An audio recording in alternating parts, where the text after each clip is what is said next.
Friends, ladies and gentlemen, in just a few moments, we are going to begin the funeral services for Donald Kenneth Bloom. At this time, I would like to ask for the following individuals to come to the rear of the hearse to serve as pallbearers. Paul Shuman, accompanied by Eli and Abbey Shuman, Robert Shuman, Ellen Bloom, Kate Bloom, Nancy Gorman, Freddie Greenberg, Neil Vernover, and Joel Wolke. Again, would the following individuals please come to the rear of the coach to assist and to serve as pallbearers.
Oh, you know what? Tell Peggy they can do that. Oh, just leave it right there? Okay. Yeah. Abby's going to pass them out. Sure, and we'll do that. We'll do that at the end. Yeah, absolutely. So we're putting them on. No, you can leave. Jeremy, where's the rest Fern, you want to gather a little closer, please?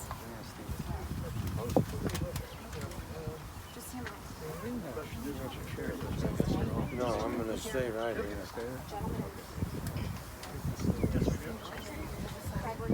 you want to cheer, Paul?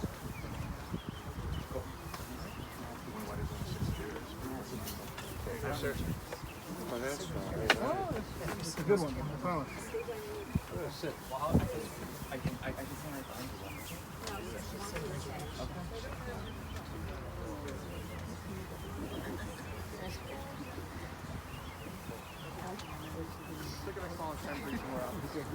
Want me to sit? I guess so. You want to Want to be in the shade? back or you want to stay I want to stay right No, no, I'm fine. Okay.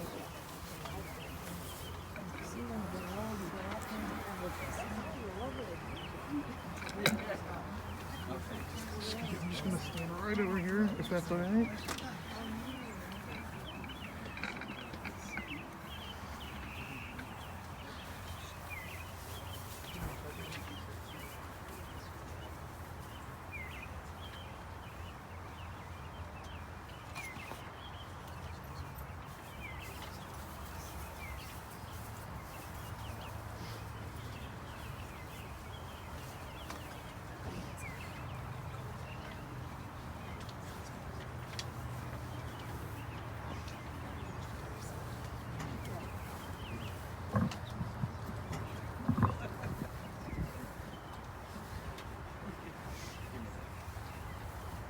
Friends, as we are about to begin this memorial tribute of love to the life of Donald Kenneth Bloom, we have a ritual that we perform.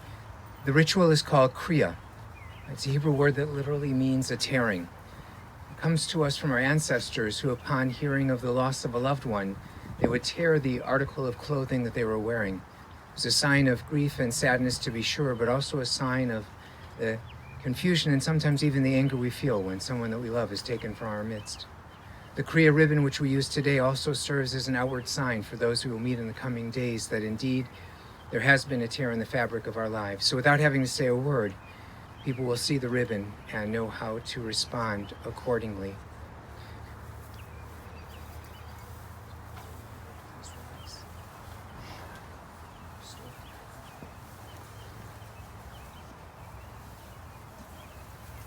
Five of you will repeat the words of the lesson after me, first in the Hebrew and then in the English. Baruch atah Adonai Eloheinu melech haolam dayan ha'emet. Blessed are you, God, ruler of the universe, the judge of truth.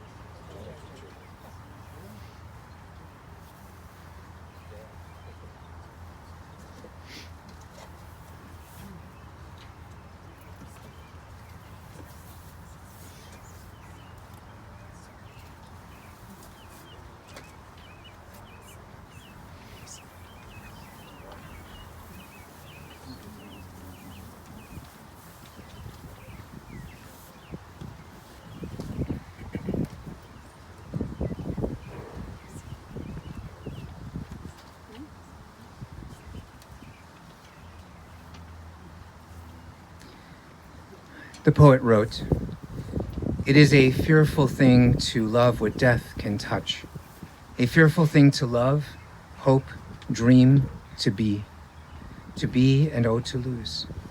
A thing for fools this and a holy thing to love. For your life has lived in me, your laugh once lifted me, your word was gift to me. To remember this brings a painful joy. 'Tis a human thing, love, a holy thing, to love what death has touched."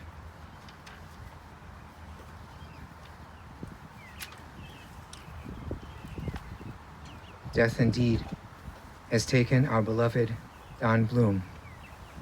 Our friends grieve in their darkened world. In their silence there is lamentation. In their tears there is loneliness. Lost in their sorrow may they find the presence of loving friends. Hear them, O God, and be with them. For Don's love that united us in life and which death cannot sever. For his companionship that we shared along life's path and which continues through the tenderness of memory. For the gifts of his heart and mind that brought us joy and happiness and is now a precious remembrance. For all these and more, we give our thanks to God. In this time of grief, we listen to the voice of our sacred scriptures that brings us the ever-new message of God's nearness. It teaches us of our kinship with the divine, in joy as in sorrow, in light as in darkness, in life as in death. Psalm 23, the Shepherd's Psalm. Adonai ro'i lo echsar, binot eshe yarbitzeni, al me menuchot yenahaleini. Nafshi yeshovev, Yancheni v'magle tzedek, Yancheni v'magle tzedek, Leman shemo, Gam ki elech b'getz al mavet, Lo irara, Hi ata himadi, Shivtecha, Umishantecha hema yenachamuni. Taharoch lefanai, shulchan neget zorerai. Dishanta b'shemen roshi, kosi revaya. Ach tov chesed yirdefuni, kol yemei chayai, v'shavti bevet Adonai leorech yamim. Adonai ro'i lo echsar, Adonai ro'i lo echsar. In the pamphlet you received here at the cemetery, you'll find inside the English translation of Psalm 23, and I invite you, if you wish, to join together with me. The Lord is my shepherd, I shall not want. He maketh me to lie down in green pastures. He leadeth me beside the still waters. He restoreth my soul. He leadeth me in the paths of righteousness for his name's sake. Yea, though I walk through the valley of the shadow of death, I will fear no evil, for thou art with me. Thy rod and thy staff, they comfort me. Thou preparest a table before me in the presence of mine enemies. Thou anointest my head with oil. My cup runneth over. Surely goodness and mercy shall follow me all the days of my life, and I will dwell in the house of the Lord forever. I had the great privilege of sitting with Don's family, his beloved Fern, his children, Matt and Sari and her Paul, grandchildren, Eli and Abbey. And as I was listening to the wonderful stories of Don's life and what he meant to his family, to his friends, in business, I thought of the words of Psalm 15, describing his character, what he aspired to live by word and by deed. Adonai mi yagur bo'alecha mi yishkon b'har kodshecha. O God, who may abide in your house, who may dwell in your holy mountain. Those who are upright, who do justly, who speak the truth within their hearts, who do not slander others or wrong them or bring shame upon them, who scorn the lawless but honor those who revere God, who give their word and come what may do not retract, who do not exploit others, who do not take bribes. Those who live in this way shall never be shaken.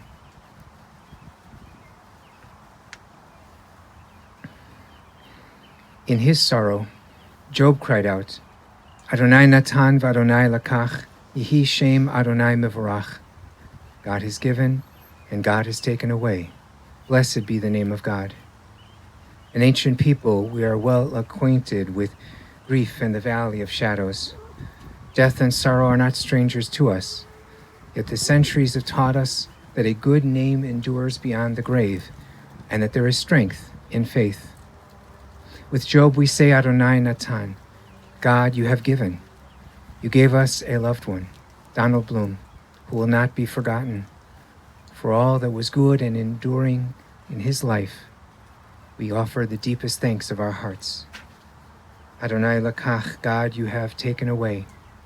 We pray for the strength to turn our broken hearts into an altar of trust, before which we acknowledge your sovereignty and your love. As we now say, Yehi Shem Adonai Mevorach, blessed be the name of God, now and forever. Amen. I invite you to take these next few moments to call forward the cherished memories that you have of Don and how his love touched each of your hearts in this moment of silent reflection.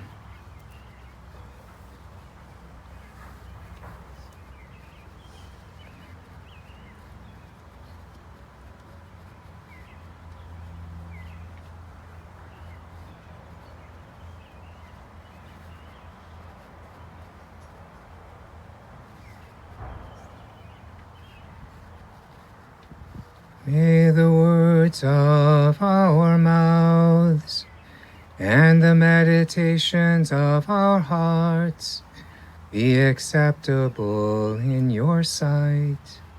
Be acceptable in your sight. God, our rock and our Redeemer. God, our rock and our Redeemer. Amen.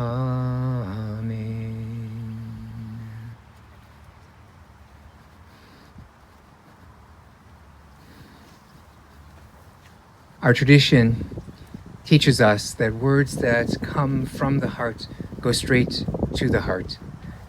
So as we continue this tribute of love to Donald's life, we do so first with words of family and dear friends. We'll hear from son Matt, from daughter Sari. We'll hear also from dear friends Freddie and Neil as well.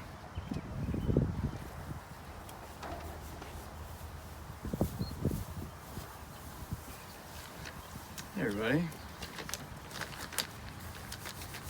I got it. That's good. So I wrote some things down, but I was also thinking about a conversation that I had with my dad about what is it all about. And we we identified there's three things that are happening here. It's either we're all part of God's plan, or we're all just a mess of science, or this is a simulation. And he loved that conversation, and I loved it too. And you'll hear more about why he loved that conversation for those that don't know how much he loves that kind of stuff. We talk about it for a little bit, and then you go, does it even matter? And that was such an affirmation of, he didn't put a priority on like trying to find out that answer. He was just so in love with life and enjoying every part of it. It didn't really matter what was underneath. So I wanted to make sure that wasn't in here. So I wanted to make sure that got out. And I also wanted everybody to know my wife and my son are watching. I think from there, guys. And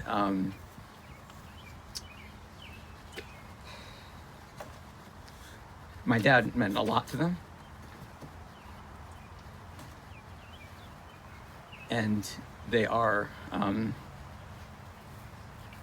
they're heartbroken.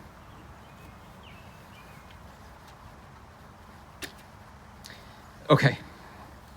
So thank you everybody for coming today. And everybody's been in touch over the last week. I can't imagine what this was like before we all had phones, but I now know what that feels like. I really appreciate it. My mother appreciates it. My sister appreciates it. Our families appreciate it. I did make this trip on my own so I could focus just on my mom and my sister and her family. My wife and son have been so supportive, more over the last few days, and to my mother-in-law, who was with us. And over the last 5 years, it has not been easy. Processing the grief started 5 years ago, and I've been saying that, and people have been saying that can't make it easier. I was like, shouldn't it though? And but no, it has not made it easier. So I'm really grateful to have so much love in my life, and you are all a reason for that. This community here, if you look around and you see someone you don't know that you've got my dad in common, and talk to each other about him.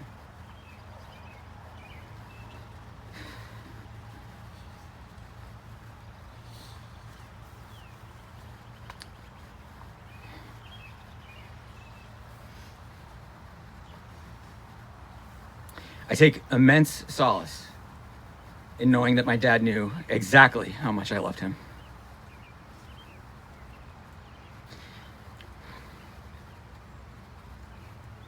And I know exactly how much he loved me. The answer to how much is more than enough.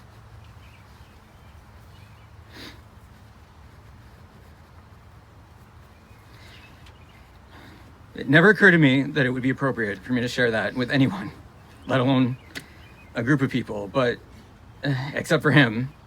But here we are. I'm obviously super uncomfortable talking about this. I know that's understood. If my dad was here, he totally would have bailed me out of this. We'll get to more of that in a minute. But this is where I have to make sure I say out loud that I love my mom so much for encouraging me to do this. You didn't make me do it. You just encouraged me. I am heartbroken at losing my dad.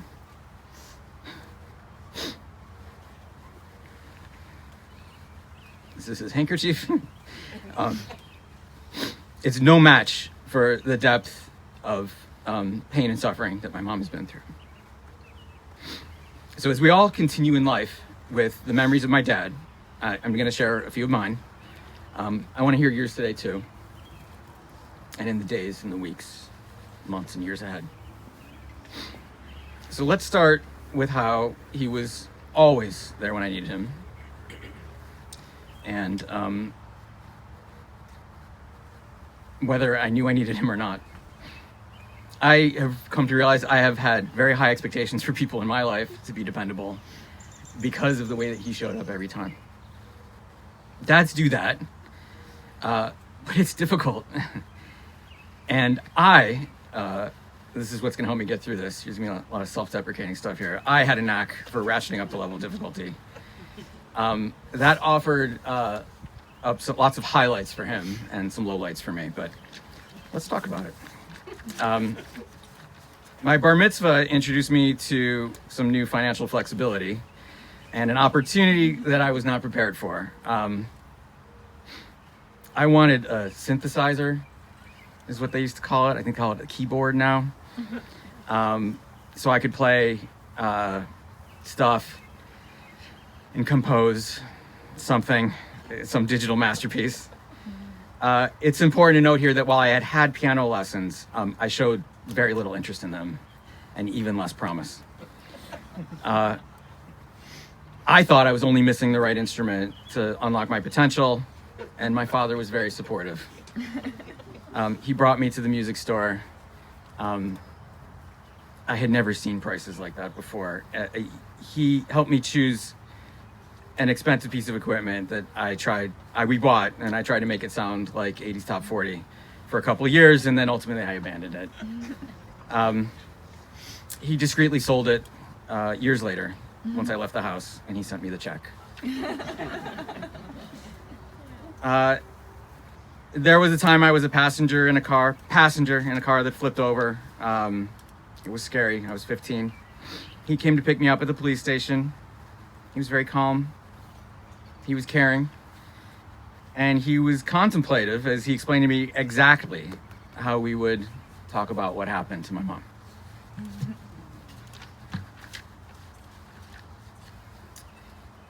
I was very insistent about where I'd go for my first year of college, and then I proceeded to have not the best experience.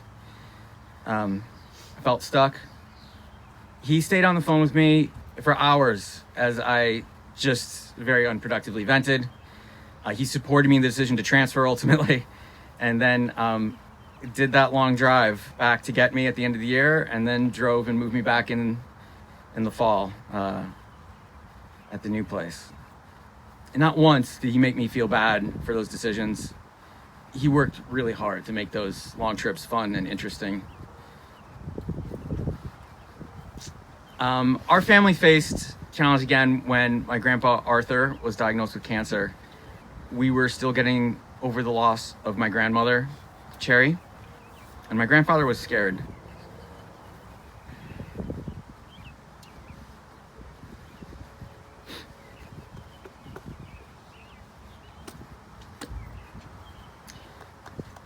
So my dad leaned in, he gave him a big hug and a kiss,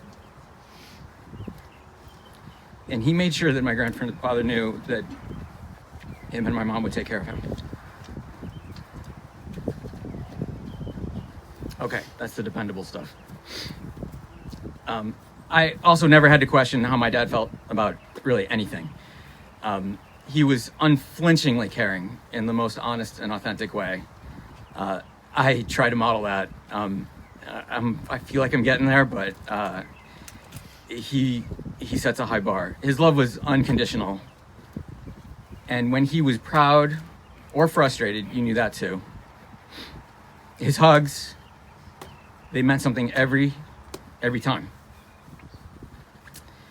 So last night, my sister reminded me of a time when my dad was especially proud that I had blocked, because it was terrifying for me. I was the commencement speaker at my MBA graduation. It did not go as well as this. My terror came from a lifelong distaste for public speaking, rooted no doubt in the fear that the stuttering I worked so hard to minimize in speech therapy as a child could come back at any time. My father's pride came from a recognition that the terror was real, but so was facing the fear. And him and my mom took me to and from that therapy, and I wasn't a dad yet, but I can now appreciate how life affirming it must have been for him and for my mom to see his kid be brave. When my son was younger, my parents came to visit me often. Meredith and I were still figuring out how to balance work and sleep and parenting, and my parents' visits were the very best gift we could get. My dad would get down on the floor with Jacob and play for hours. When we went to dinner, he would sit at the end of the table with Jacob and play hand clapping games, and Jacob would just coo and giggle, and my dad adored his grandchildren. I'm so grateful that he had that. So at the end of the trips, when it was time for my parents to go back home and we were saying our goodbyes, my dad would turn to Meredith and he would say, "You're doing a really good job," and give her a big hug. She appreciated that more than he could ever know. When my dad turned 70 5 years ago, I called him to say happy birthday, like I always do, but I think we were seeing him in a couple of weeks. And I made a point to tell him that I loved him. You're on so many calls and then you stop saying it and then it just gets weird. But I made a point that time.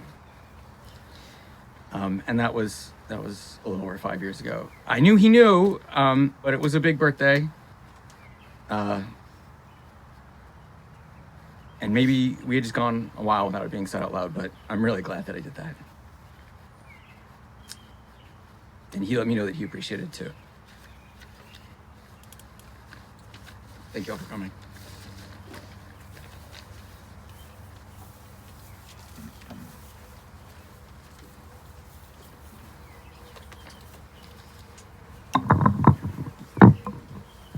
Even lower for me. Thanks. Thank you all for being here. As you can imagine, Writing this was challenging and difficult for so many reasons. Some are obvious, some are more nuanced. Trying to sum up my dad's life in a few minutes doesn't really seem fair, for the way he lived his life spoke volumes compared to what I will be able to express to all of you. I do hope I can give you an idea of how he impacted my life, my family's life, by sharing some memories and lessons that he taught me. In case we don't get to a few facts, I'll start with those. My dad was the eldest son of Jack and Minnette Bloom, older brother to Stu and Fred. He was born February 6th, 1946 in Chicago. Through his life, he traveled many parts of the United States and the world, but he called Chicago home and later Northbrook. From the first time I can remember, my parents created a loving, fun, caring, and supportive home for our family. Fine. Thanks. As my mom will tell you, my dad adored her unconditionally. He showed the same adoration and love for my brother and me. I'm pretty typical of many kids. My dad was the best dad at Daddy and Me while my mom taught the class. The best dad at campouts. And the best dad to have as a personal geek squad when computer issues arose. I could always count on my dad. He took the late night driving shifts for what we called the Girls Just Want to Have Fun Mitzvah Carpool. Worked with me on algebra and geometry, even when I was in tears. Drove a U-Haul countless times between Northbrook and Ann Arbor. And provided me with guidance when I needed it at any time. We had so many fun adventures. I remember my mom, my brother, my Aunt Meg, my Uncle Stu, my 3 first cousins, Kate, Sam, and Ellen, my Grandma Minnie, and my Grandpa Jack. We all would visit Chicago museums together. My Aunt Meg recalled a while back, the adults didn't really worry about the kids getting lost. It was my dad. He fell behind. He read every detail of each exhibit panel. My brother reminded me some of those adventures that we had were a little quirky. Has anyone else ever been to Spongerama? Yes, it's really a place. It still exists today. It teaches about the science of sponges and sells them too. I Googled it to ensure it still existed. He would be proud. My dad wasn't a worrier like me, but he still had a way to help me work throughout the worry and feel better.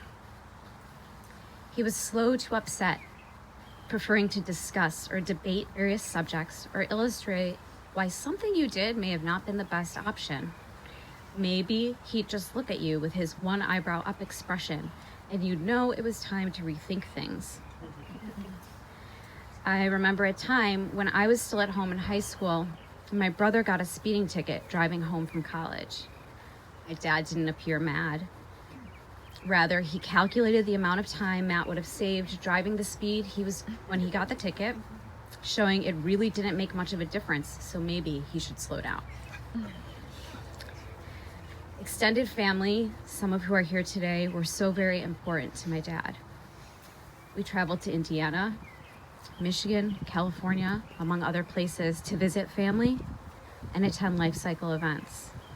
Or family came to us. His happiness was so clear at those times.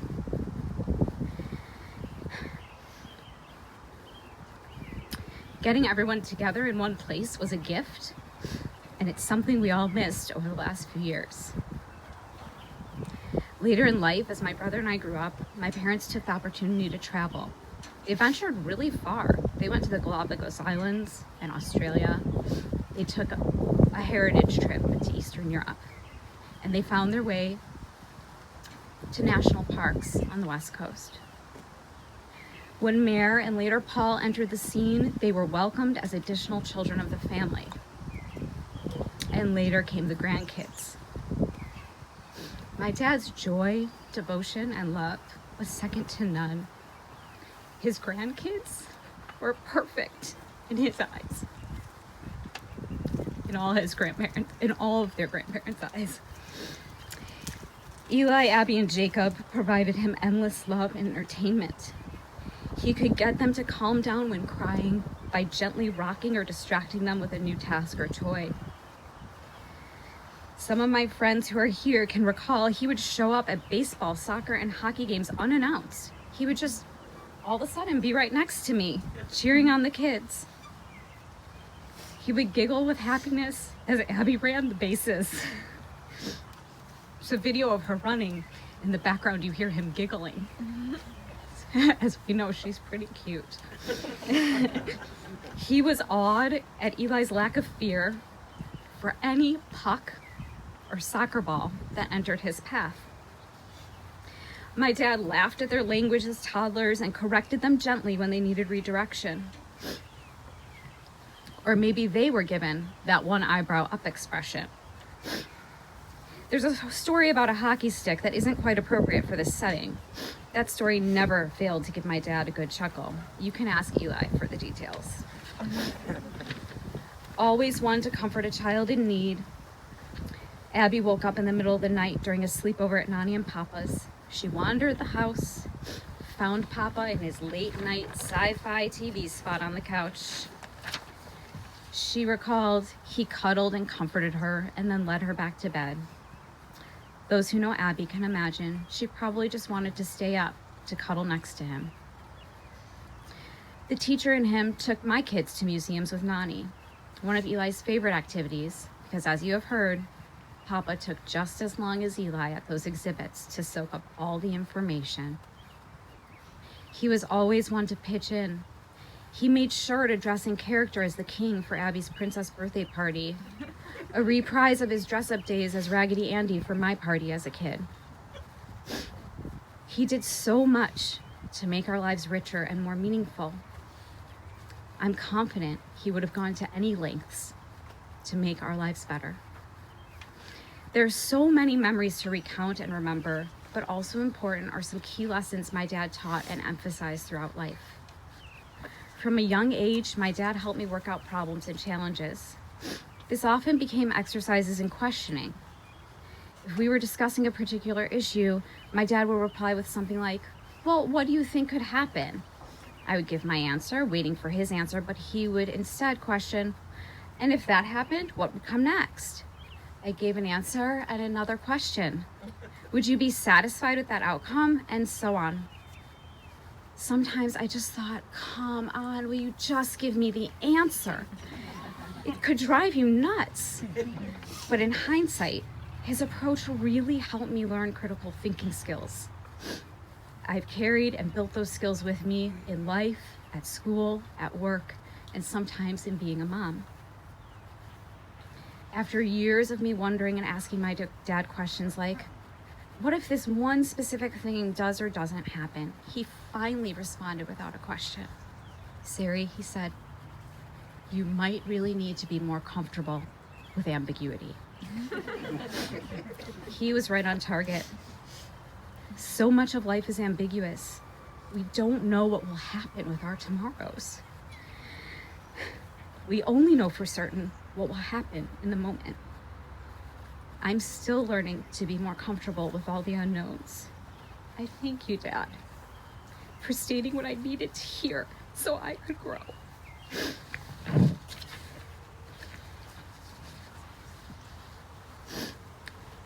My dad faced the last 5 years with grace. I've never heard him complain. He seemed content to listen to intellectual books on tape, watch shows with my mom, spend time with family and friends, and develop a friendship with his caregiver, Jose. I will remember him always for his best qualities. I will continue to face ambiguity with courage and problem solve using the critical thinking skills he helped me develop over the years. I will always cherish the time our family had with my dad. I know my dad loved me. I will always love him. I do hope we're at peace.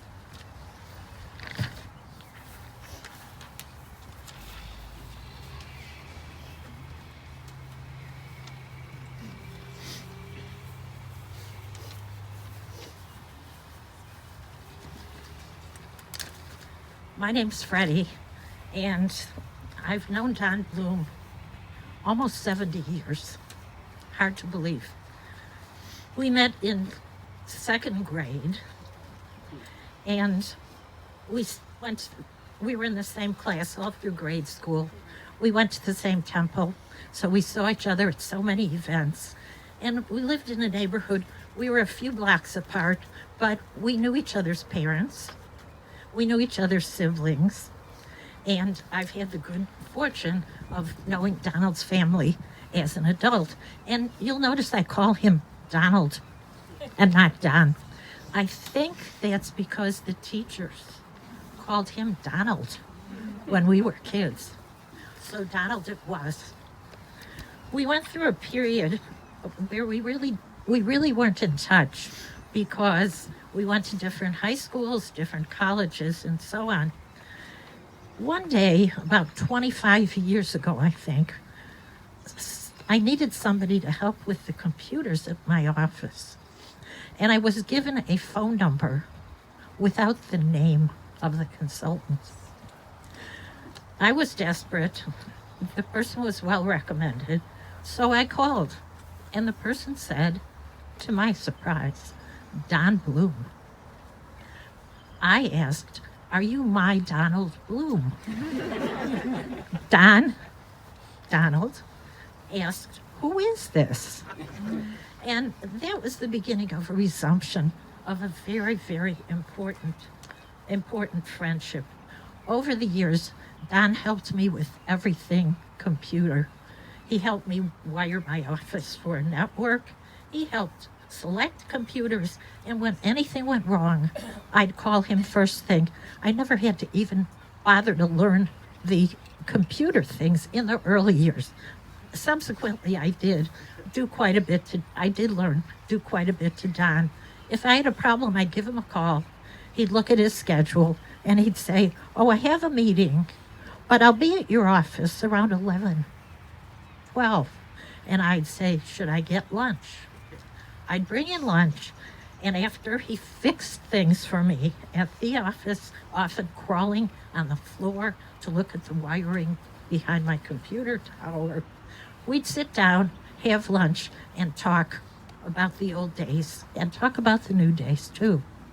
It was great because I learned so much about Don's family. He was so proud of his children and his grandchildren. And Fern, the best there ever was, and she still is. One of the benefits of reconnecting with Don was actually that my husband and I were able to develop a friendship with Fern as well, and that's been a real treasure. Something I want to mention about Don is that he was really a member of his community in so many ways. He was in the local Chamber of Commerce, and he would tell me sometimes about people he had met at Chamber of Commerce meetings.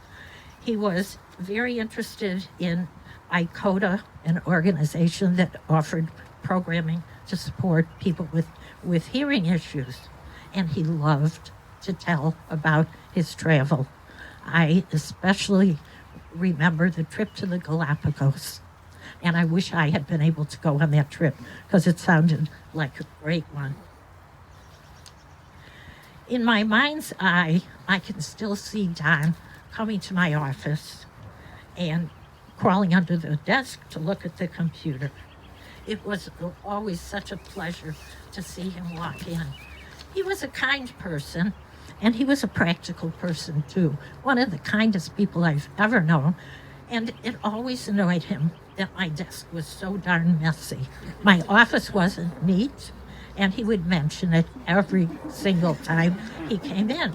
Finally, he came one day with a business card of somebody whom I could hire, who would organize my office and teach me how to be a more organized person.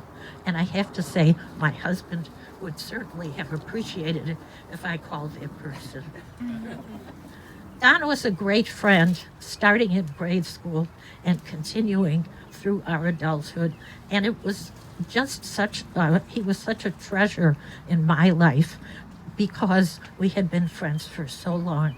I'm going to miss his smile, and I'm going to miss his advice, and I feel fortunate to have his friendship for so many years.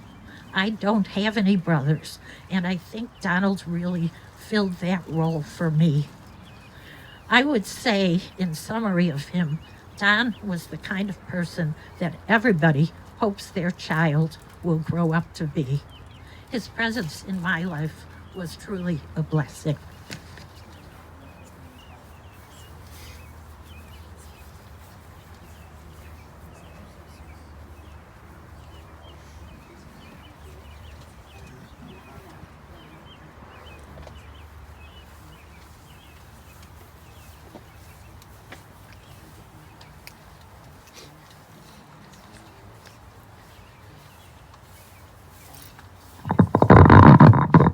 Thank you. How do you chronicle a 62-year friendship? You can't. I'm not going to comment on Don's love of his wife and his children and his grandchildren. I'm not going to comment on his intellect. His academic achievements are well documented. Instead, I'd like to comment on his humor and his humility. I first met that sense of humor early on. We were playing catch on Chase in front of the house. He needed work on his backhand. We went in and Minnette was fixing us a cold drink. Fred was little. I scooped down, picked up Fred, tossed him in the air, and he started laughing. I caught him. Coco the dog didn't exactly like what I was doing. Coco attacked me, ripped a huge hole in my jeans. Don came over, Minnette grabbed the dog. When he saw that I hadn't been bitten, that's when I first saw that grin. And that's the grin I saw forever.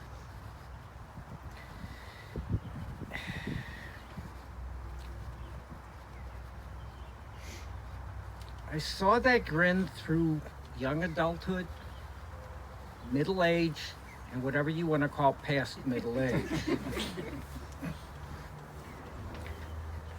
When we had discussions on politics, they were kind of furious, by the way. The grin was always there.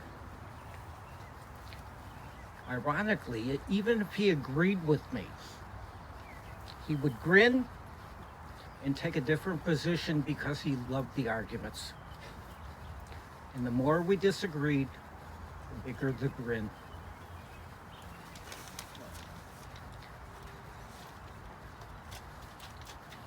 You may have noticed that Don never used the pronoun I. It was we. His discussions centered on Fern, Sari, Matt, and the grandchildren. When I would say, "What's new with your career?" he'd go, "Nothing really new. How are you doing?" He never discussed his academic career. He never talked about his time in Nam. He preferred to talk about others. He cared about others. He was kind to others. He always wanted me to know that, by the way, Neil, you do know you're older than I am by 63 days. Fern told me on Saturday, "Neil, Don's at rest." I can only say, rest well, my friend. You earned it. Thank you.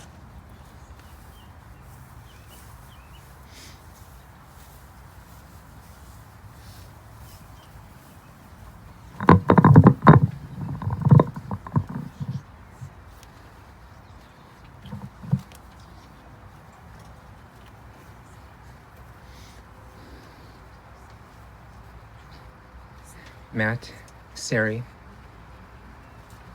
Freddie, and Neil, thank you so much for those beautiful words of tribute, honoring the life of this wonderful son, husband, brother, father, grandfather, uncle, and friend.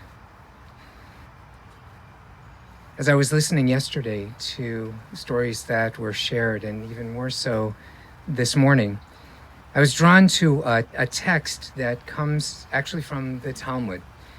And it's about a teacher who asked his students, the teacher's name was Rabbi Yochanan ben Zakkai, and he asked his students in Hebrew, Ezehi haderech tova sheyidbak ba ha'adam, which translates as, what is the best way for a person to live their life? One student said, to have ayin tova, to have a good eye, to be able to see the good. Another student said, chaver tov, to be a good friend. And Rabbi Eliezer, the third student, said, lev tov, to have a good heart. And Rabbi Yochanan ben Zakkai said, that's the answer. Elev tov. It's the best way that one could be, because if you have that good heart, if you have that lev tov, you possess the ability to be a chaver tov, a good friend, to have an ayin tova, to be able to see the good. As we finished yesterday afternoon, Fern turned to me and said these two words, gute neshama, that Don was truly this good soul, right? This person with a lev tov, a good heart. He had an ayin tova. He could see the good and the wonder in the world, and he tried to share that wonder with absolutely everyone. Fern was no exception. One of their earliest dates was filled with excitement as Don brought Fern to Purdue and said, I got to show you something. This is really amazing. And of course, what did he take her to see? This gigantic computer, right? Isn't it beautiful, he said to her. And of course, she had to agree. And she was, what do you say when somebody says, isn't it beautiful, right? Don was a chaver tov, as Neil shared so beautifully, a good friend, a good neighbor, an incredible family man, ready to help fix or respond, not with an answer, but with a question, right? Always. But above all, Don had a lev tov, a good heart, a gute neshama. You heard about his early days. And I think that he learned to be so very protective and caring as a husband, even as a son, as a brother, as a dad, and a grandfather, from his grandpa Sam, who was very involved in their care growing up, in an old school way. Fond memories of playing in his millinery shop with all of the different materials were shared with me. He was enterprising. I understand that he was able to be a vendor at just about every Chicago stadium or ballpark in the area and learn the tricks, right? You don't sell cold drinks in the winter time or hot drinks in the summertime. They knew what to do and how to get ahead. At college, too, he had what today we would call a side hustle in toiletries and medicines to fellow students. I'm told also that he made lamps, which he hated, but did it for several summers and saved enough to buy a car. And not just any car, a 1958 Mercedes, fondly referred to as the box. There were pranks that were shared with his brothers, one involving feeding one of the brothers dog treats. I'm not exactly sure who was responsible for what in that. He spoke a little later than what is identified as kind of the normal track of speaking, but then in full sentences, he had a lot to say. He was a chaver tov, active in the Boy Scouts and chess club. He swam. He helped, I understand, Eli and Abbey learn how to swim as well. Paul shared that he was the consummate good guy, that everybody liked him, as you know. tolerant and inclusive. And what did that mean? It meant that he wasn't just a Cubs fan or just a Sox fan. He somehow was able to marry those two identities together, a very rare quality in Chicago, coming from this North Sider, a true Cubs fan. I can't imagine how he could have done that to the Sox and Cubs. How? Eye and Tova, he had this beautiful eye that included his ear as well. His love of music came from an early age. He played the cello and just loved all music. In particular, there was a memory shared with me about how he would always listen to 104.3, the oldie station. And of course, then everybody else had to listen to it too. He was a collector. And I think Eli described it best. He was an organized hoarder of sorts. Whether it was music, stamps, coins, magazines, playbills, hundreds of playbills from all the shows that he and Fern saw together. Just loved the performing arts. In high school, Don was active in SIFTY, and for those of you who don't know, that's the Chicago Federation of Temple Youth, a name no longer used. Now it's Nifty Carr, the National Federation of Temple Youth, Chicago area region. So anyway, it's SIFTY back in the days that I remember. That's where he first met Fern. And there started out as a friendship at that point. And they started dating when they were both in college, a long distance relationship between Purdue and the University of Illinois. He fell in love with Fern. He adored her and supported her in everything. When she wanted to pursue education, to work, to teach, he was 100% in her corner. He supported her as a mother, always a united front. And their love brought, of course, two wonderful children into the world, Matthew and Sari. He had this Lev Tov, this good heart. You heard from the words of his children. There's something else that was a part of that Lev Tov, that good heart, and that was his sense of duty to country. He was not in favor of war, but felt that it was his duty to serve in the armed forces. And so after graduating Purdue and quickly marrying Fern, he was in Vietnam, received the Purple Heart there, acting as a courier. Upon his leaving the service, he was able to continue to pursue and receive a master's degree in business from the University of Chicago. And I understand his father was so very proud of that achievement. Don saw puzzles everywhere and loved working to solve them. There was Fern's dad's car that was in need of repair, and that Don was able to fix it, forever sealed Don in his father-in-law's heart.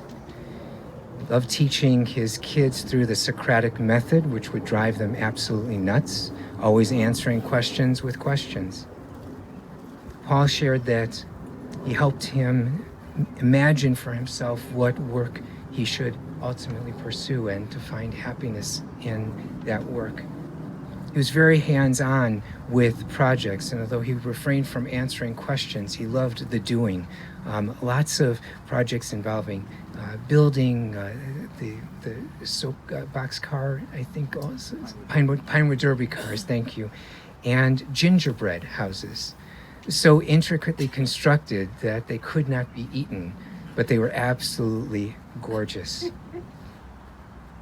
He was able to be present, being his own boss, to be present with family, making it possible for Fern to continue to do what she loved.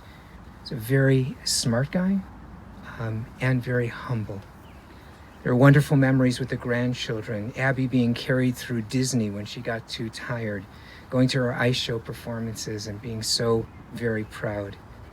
Helping Eli understand that not only can you stack blocks, but you can also stack trucks if you do so carefully, fitting them together. Taking him to the circus and creating a video, Eli Goes to the Circus. He was a big sci-fi fan, as you know, engaged the kids in this. Abbey would curl up and watch TV with Papa and read to him as well as she began to learn how to read herself. He was patient and he was exacting. I was taught of his ability to freehand frost cakes and to, with incredible accuracy, guess the number of jelly beans in a jar. He was intuitive and mild-mannered, gentle and caring, slow to upset, and took loving care of everyone that was privileged to be a part of his circle of family and friends. He had a lev tov, this good heart. He did not complain, even in these later years, still able to see the good in life, being with his family, enjoying what they were enjoying, even if he could not himself actually partake. Still listening to music, being near to those he loved.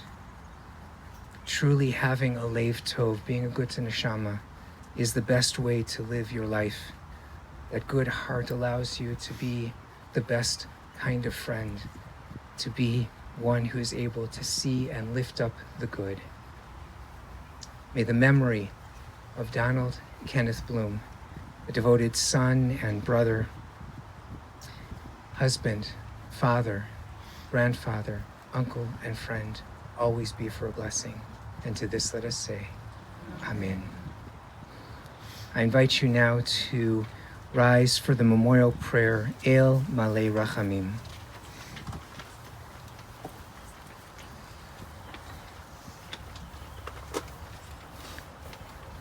El Malei Rachamim, Shochein Bamromim, Hamitzei Menucha Nechona Tachat Hanfei HaShechina, Im Kedoshim Utehorim, Kezohar Kiamasirim, Et Nishmat David Kalman Ben Yaakov Umincha, Shehalach Leolamo, Bal Harachamim, Yastirehu Beseter Kenafav Leolamim, Vayitzror Bitor HaChaim Et Nishmato, Adonai Hu Nachalato, V'yanuach b'shalom al mishkavo, v'nomar Amen. Compassionate God, eternal Spirit of the universe, grant perfect rest in your sheltering presence to David Kalman Ben Yaakov Mincha, Donald Kenneth Bloom, who has entered eternity. O God of mercy, let him find refuge in your eternal presence, and let his soul be bound up in the bond of everlasting life. God is his inheritance. May he rest in peace. And together we say, Amen. The dust returns to the earth as it was. The spirit returns to God who gave it. It is only the house of the Spirit which we now lay within the earth, for the Spirit itself cannot die. Receive in mercy, O God, the soul of our departed Don Bloom. Grant him that everlasting peace which you have prepared for us in the world to come. Though no human eye has seen, nor ear has heard, nor mind has grasped it, still is our sure inheritance and our everlasting portion.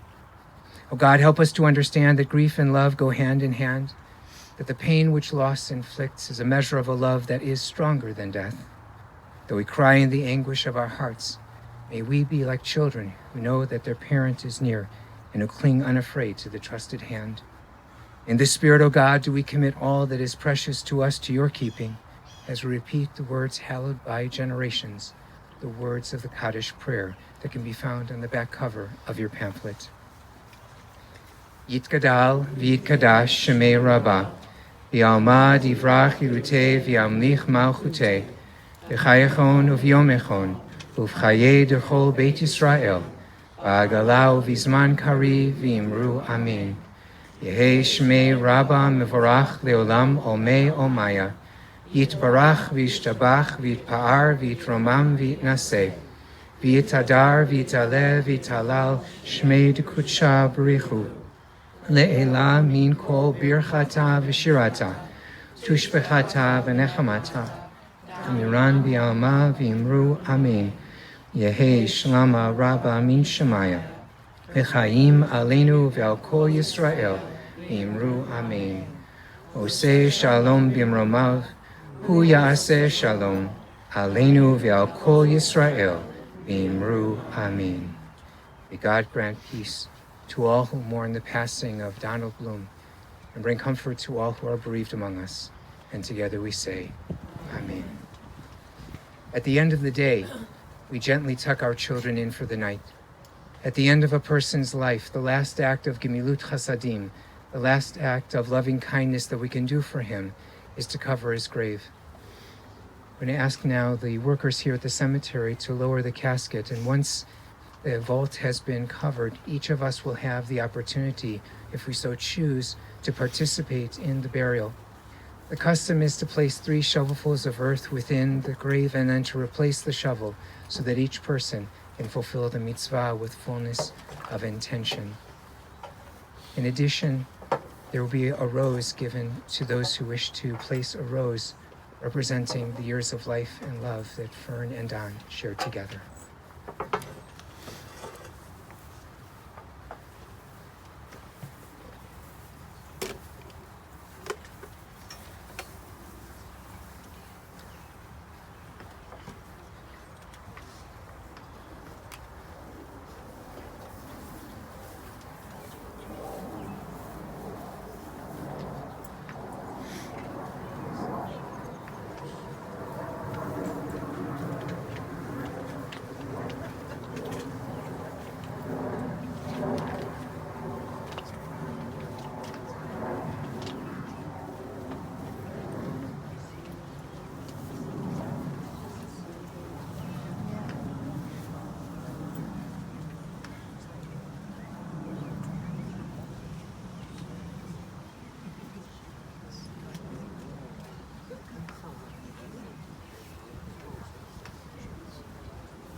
Friends, I'd like to invite the immediate family to come forward, and you can use either of the pails that are at the edge of the grave.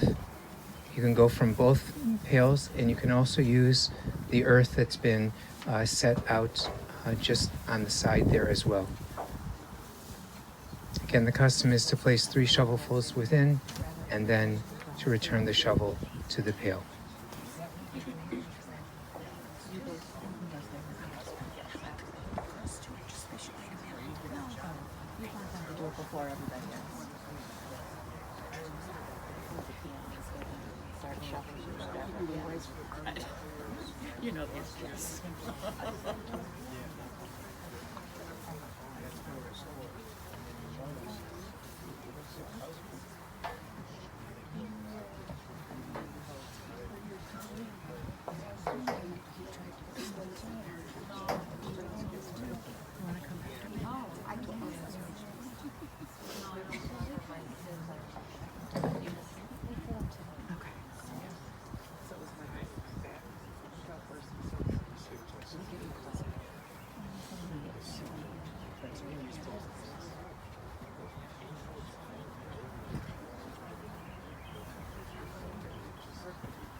Friends, we invite anyone else who would like to participate to go over. There are 2 pails. You can use them both at the same time, or you can place shovels from the earth that's been placed by the side of the grave.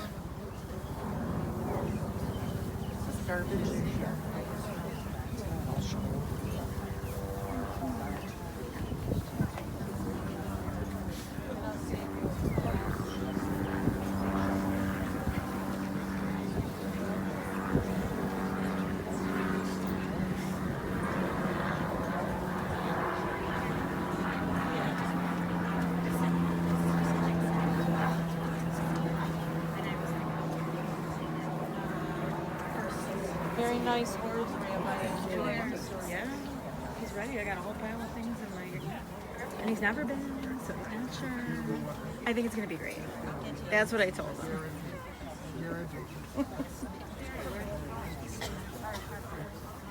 Yeah. He's going to Osweiry. Oh. going with his best buddy Sam. I kind of wanted them to go to camp, and Max wasn't too sure about Vermont because it's 8 weeks, and it doesn't really match, like, my, I went to day school and then I went to Vermont. Like, it matched me. It's like, what's that going to look like for our kids? And then, Are you as nervous as I am about the first time? I mean, This is the day before camp ready. right? That's why Alex actually, like, woke up, and you're so smart. I'm wondering if I should have my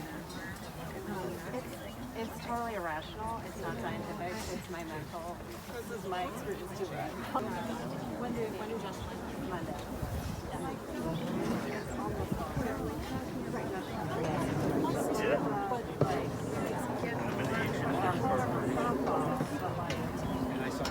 Last week,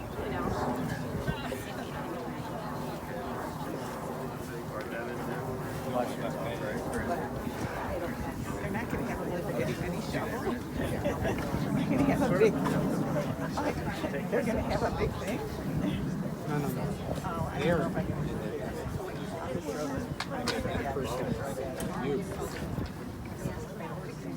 Don't you have a small shovel, Rabbi? it's on the other side. In the pails over here. Oh, sure. Yeah. I'll get it back.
This grass is just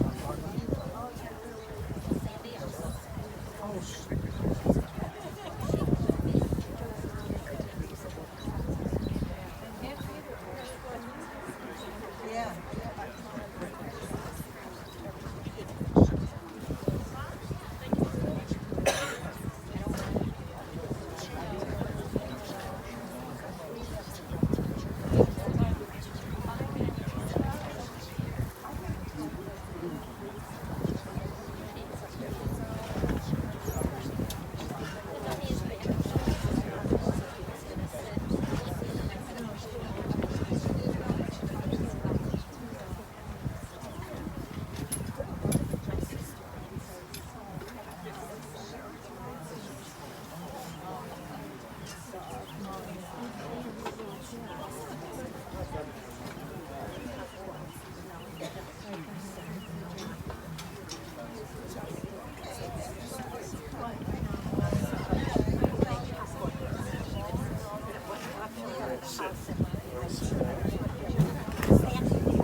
What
I was going for. Well, you succeed. And no more worries about public speaking. You've definitely got it down.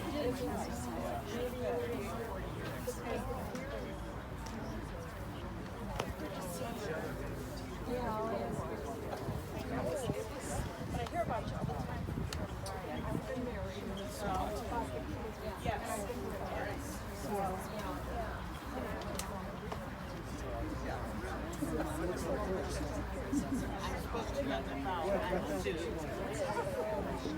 Thank you.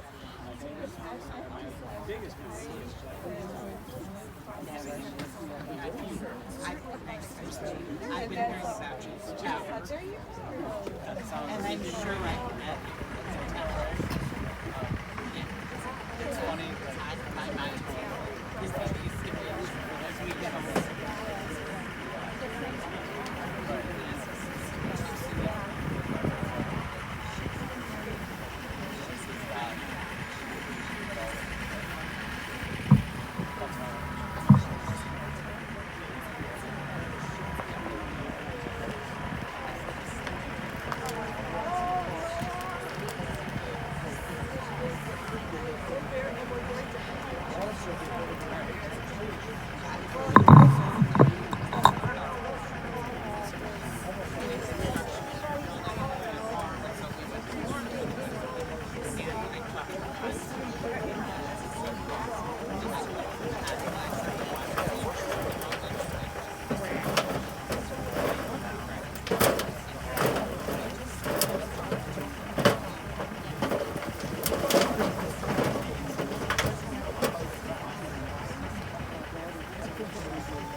Friends, just as a reminder, the family has requested any memorial contributions to the Illinois Holocaust Museum and Education Center or the Gary Sinise Foundation.